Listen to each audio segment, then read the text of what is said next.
आओ बच्चों, मैं तुम्हें आज एक नई कहानी सुनाता हूँ। ये कहानी हितोपदेश में है। इस कहानी का नाम है जुलाहे की इच्छा। तो बच्चों, बहुत समय की बात है पहले की। एक गांव में एक जुलाहा रहता था। जुलाहा कौन होता है? जो कपड़े बनाता है, बनता है ना हाथ से, करगे से। तो वो बहुत अच्छे अच्छे डिजाइन बनाता था कपड़ों के। उसका काम फिर भी ठीक नहीं चल रहा था, तो वो इससे परेशान रहता था और उसकी पत्नी भी चिंतित रहती थी। एक दिन की बात है, उसकी पत्नी ने बोला, ए जी सुनते हो, घर में खाना बनाने के लिए लकड़ी नहीं है, आप जाके बाज़ार ये जंगल से लकड़ी लेके आ जाओ। तो बच्चों, उस टाइम जो सूखे पेड़ होते थे ना, जो सूख जाते थे, उनकी लकड़ी ही काटते थे। हरे पेड़ों को नहीं काटते थे। क्यों? हरे पेड़ तो हमें ऑक्सीजन देते हैं, इससे पर्यावरण भी ठीक रहता है, वातावरण ठंडा रहता है। तो उसको कहीं भी सूखा पेड़ दिखाई नहीं दे रहा था। उसकी नज़र अचानक एक हरे भरे पेड़ पे पड़ी, तो उसने सोचा चलो इसी को काट लेते हैं। तो वो उसको काटने के लिए जैसे ही उसने कुल्हाड़ी उठाई, तो उधर से पेड़ में से आवाज़ आई, मुझे मत काटो, मुझे मत काटो, कृपया मेरे पे दया करो, मुझे मत काटो। तो उसने सोचा ऐसे ही कोई मेरा भ्रम हो गया। इसने दोबारा कुल्हाड़ी उठाई ना, फिर वही आवाज़ आई, मुझे मत काटो, मुझे मत काटो, मेरे पे रहम करो, मेरे पे रहम करो। तो उसने पेड़ के पीछे देखा, चारों तरफ देखा, उसको कोई नहीं दिखा। फिर उसने तीसरी बार कुल्हाड़ी उठाई ना, तो उधर से एक वृक्ष परी निकल के आई। उसके सफ़ेद कपड़े पहने हुए थे, उसके पंख लगे हुए थे।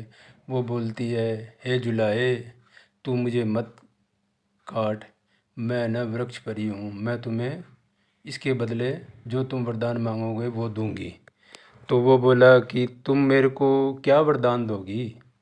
बोला, जो तुम्हारी इच्छा होगी ना वो वरदान दूंगी मैं तुम्हें, कुछ भी मांग लो।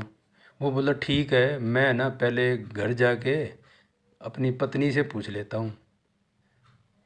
तो परी बोली, ठीक है, हाँ, अपनी पत्नी से विचार करना चाहिए। तो वो जुलाया दौड़ा दौड़ा गांव की तरफ चला। रास्ते में उसको उसका एक मित्र मिल गया, दोस्त।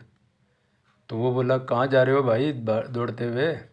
वो बोला, ऐसे ऐसे मैं पेड़ काट रहा था, तो उसमें से एक वृक्ष परी निकली और वो बोलती है कि तुम जो कुछ भी मांगोगे ना, तुम्हारी सारी इच्छा पूरी हो जाएगी, मेरे को मत काटो।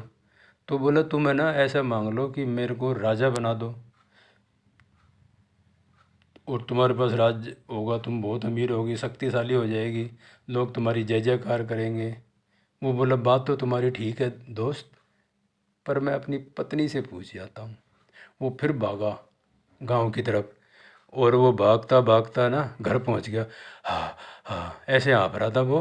फिर वो बोला, सुनती हो, मैं ना वो जंगल में लकड़ी काटने गया था ना, तो वहाँ पे मेरे को हरा पेड़ काटने लगा तो वृक्ष परी निकली, और वो बोली कि तुम ना मेरे को मत काटो, और मैं तुम्हें कोई वरदान दे दूंगी, जो तुम मांगोगे सारी इच्छा पूरी कर दूंगी। वो पत्नी बोली, ठीक है, मैं तो तुमसे सलाह लेने आया हूँ। वो बोला, पत्नी बोली, ठीक है, मैं सोच के बताती हूँ। वो ऐसे सोचने लगी, बोली, जी अगर आप ना, उसने ये भी बता दिया था कि मेरे दोस्त ने बोला कि तुम राजा बन जाओ। तो पत्नी बोली कि अच्छा, तो ये बात है, तो ऐसा करो, राजा तो बन जाओगे, मगर ये राजा को तो है ना युद्ध करने पड़ते हैं, दुश्मनों से लड़ना पड़ता है, और मुझे हमेशा चिंता लगी रहेगी तुम्हारी जान की भी। तो आप ऐसा करो, राजा वाला ख्याल छोड़ दो, और आप है ना उस वृक्ष परी से जाके और ये मांगो कि मुझे 2 हाथ और एक सिर और दे दो, ताकि मैं ज़्यादा से ज़्यादा काम कर सकूं, और क्योंकि आपकी जब दो सिर हो जाएंगे तो आपका दिमाग मस्तिष्क ना बहुत तेज़ काम करेगा और आपके पास नए नए आइडिया आएंगे कपड़े बनाने के। और आपके पास चार हाथ हो जाएंगे तो आप जल्दी जल्दी काम करोगे और बहुत अपनी आमदनी हो जाएगी और हम जल्दी अमीर बन जाएंगे, धनवान। वो बोला हाँ ये आइडिया ठीक है।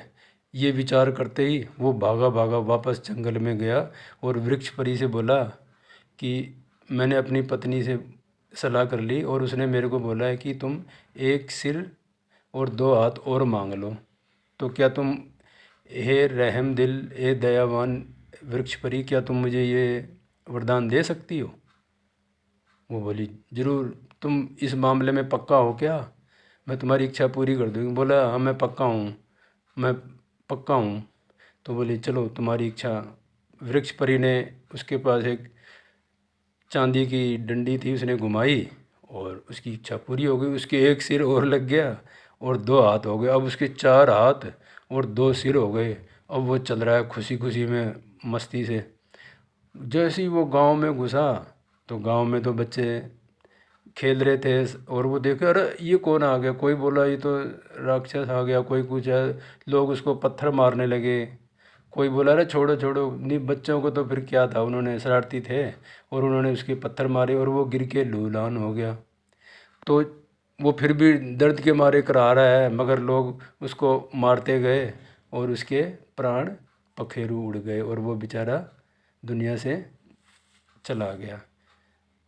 तो इस तरीके से किसी की गलत सलाह मानने से हम पे कितनी बड़ी मुसीबत आ जाती है।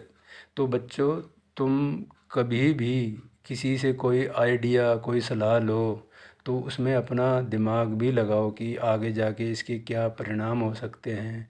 इसलिए हमें किसी की गलत सलाह नहीं माननी चाहिए।